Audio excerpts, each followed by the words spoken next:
Shri Om Birla is declared elected as the Speaker of this House. संसद की शुभ तस्वीरें। I invite Shri Om Birla to occupy the chair. खुशहाल तस्वीरें जिन्होंने संसद को खिलखिलाने का मौका दिया। इसी को तो लोकतंत्र कहते हैं। इन खूबसूरत तस्वीरों की शुरुआत संसद सत्र के तीसरे दिन सुबह 11:14 पर हुई, जब स्पीकर की कुर्सी पर बैठने के लिए ओम बिरला उठे तो सबसे पहले प्रधानमंत्री मोदी उनको बधाई देने पहुंचे। उसी समय सामने से नेता प्रतिपक्ष राहुल गांधी भी बधाई देने पहुंच गए। उन्होंने भी ओम बिरला को बधाई दी और फिर प्रधानमंत्री के साथ साथ उनके पीछे ओम बिरला को स्पीकर की कुर्सी तक लेकर गए।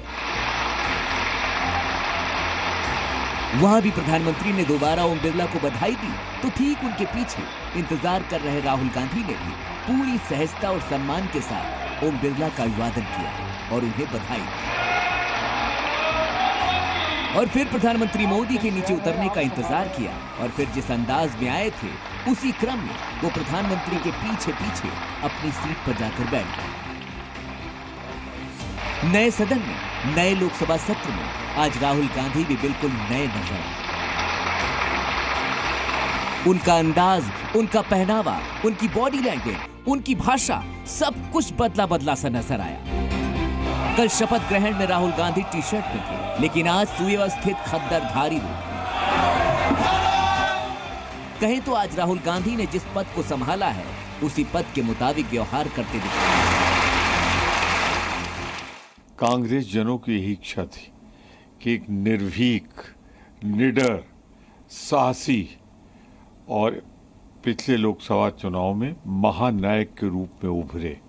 अब मैं इतना कह सकता हूं कि भारतीय जनता पार्टी की तानाशाही के खिलाफ, उनकी कदम कदम पर लोकतंत्र की मान्यताओं की हत्या करने के खिलाफ एक ऐसी आवाज गूंजेगी जो पूरा देश सुनेगा। आज जिस तरीके से उन्होंने लोकसभा में अपना जो है पहला भाषण दिया और जो उनका जेस्चर था, बॉडी लैंग्वेज थी, बहुत ही मैं कहूँगा कि कॉन्फिडेंट थे और लोगों की आशाएं और विश्वास लोगों की आज उनके ऊपर टिकी है। आने वाले दिनों में मजबूत विपक्ष की तरह राहुल गांधी लोगों की आवाज बनकर उभरेंगे। ओम बिरला के सम्मान में बोलते समय भी राहुल गांधी के शब्दों में आज विपक्ष के परिपक्व नेता का अंदाज नजर आया। उनके शब्दों में शिकायतें तो थी लेकिन तंज नहीं था। उनके शब्दों में विरोध तो था लेकिन उम्मीदें भी थी। On behalf of the India Alliance. Speaker sir, I'd like to congratulate you for your successful election. For the second time that you have been elected, I'd like to congratulate you on behalf of the entire opposition, on behalf of the India Alliance. कुल मिलाकर आज राहुल गांधी बिल्कुल नायक के रूप में नजर आए, वो भी अजब आत्मविश्वास के साथ। लेकिन कुछ समय बाद ऐसा वक्त भी आया जब राहुल गांधी का आत्मविश्वास दिखता दिखाई दिया। कुछ देर के बाद विपक्ष में अकेले पड़ते दिखे राहुल और कांग्रेस। हुआ ये कि इमरजेंसी की 50वीं बरसी पर आज संसद में ओम बिरला ने प्रस्ताव रखा। ये सदन 1975 में देश में आपातकाल इमरजेंसी लगाने के निर्णय की कड़े शब्दों में निंदा करता है। भारत के इतिहास में 25 जून 1975 के उस दिन को हम हमेशा काले अध्याय के रूप में जाना जाएगा। मौन रखते हैं। उस प्रस्ताव का सिर्फ कांग्रेस ने ही विरोध किया, बाकी उन्हीं के साथ ही टीएमसी से लेकर समाजवादी पार्टी, आरजेडी और लेफ्ट सब ने इस मुद्दे पर खामोशी रखी। जब लोकसभा स्पीकर ने इमरजेंसी के दौरान मारे गए लोगों के सम्मान में 2 मिनट का मौन और श्रद्धांजलि के लिए कहा तो समाजवादी पार्टी, टीएमसी, आरजेडी और लेफ्ट के दल एनडीए के साथ श्रद्धांजलि देने के लिए खड़े हो गए। वहां देखने वालों के मुताबिक ये सब देखकर राहुल गांधी समेत कांग्रेस नेता हैरान रह गए। यानी इस तरह से सरकार ने विपक्षी एकता को तीसरे ही दिन हिलाने की कोशिश कर डाली।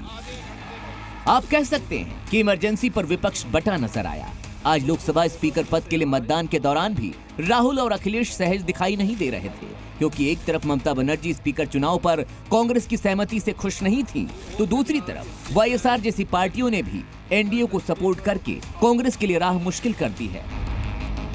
आज लोकसभा को 27 जून तक के लिए स्थगित कर दिया गया है, लेकिन इसके बाद देखना होगा कि राहुल गांधी की बॉडी लैंग्वेज से लेकर विपक्ष की एकता किस रूप में नजर आती है, क्योंकि दोनों ही तस्वीरें तय करेंगी कि आने वाले दिनों में सरकार के सामने विपक्ष कितना मजबूत नजर आएगा। ब्यूरो रिपोर्ट, जी मीडिया।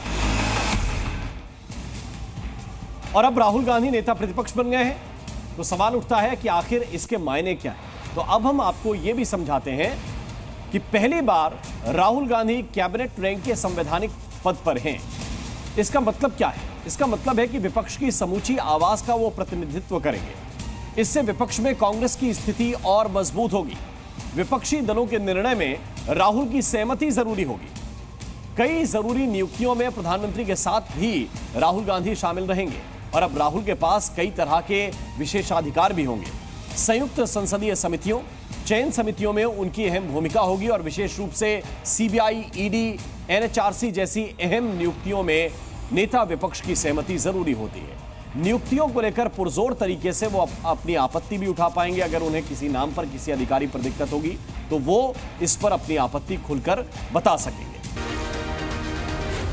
जी न्यूज़।